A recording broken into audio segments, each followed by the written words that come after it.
Hi, I'm Jer. Welcome to Kill-Divill, where we focus on ramen cocktails. Today we are going to make homemade vanilla syrup.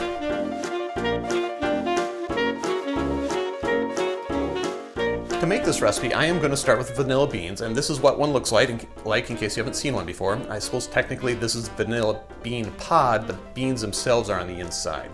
And I'm going to use two of them because I'm making a double batch.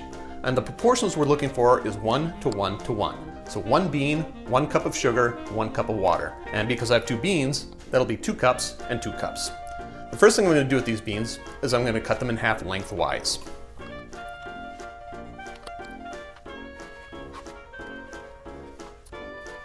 Now, some recipes say that you need to scrape out the inside and include that separately into your pot. I don't see the value in that, and I haven't noticed any difference between doing it this way and scraping them out, so I don't scrape it out. But if you know why other recipes ask for that, feel free to let me know in the comments down below. Now that these are cut in half, I'm going to put them in my pot, along with my 2 cups of water and my 2 cups of sugar. Now I'll take it to the stovetop. Here at the stovetop, I'm going to turn the stove onto medium-high heat, and I'm going to stir this until the sugar dissolves and it starts to boil.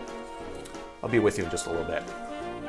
Now that this has started to boil, I'll reduce the heat to medium-low, and I'll let it simmer for 15 minutes, stirring occasionally. We'll be back with you in a bit. 15 minutes later, I'm going to turn off the heat and let the mixture cool to room temperature. We'll see you in a bit. Now that the mixture is cool, the only thing left to do is to strain, bottle, label, and refrigerate. So, note that there will be little black bits floating in your syrup. Those are the vanilla beans, I think. And it's perfectly okay, it's normal. All right. Masking tape, use fancy labels if you got them. Or not, your choice. Vanilla. 1 to 1. 0530. And there you have it.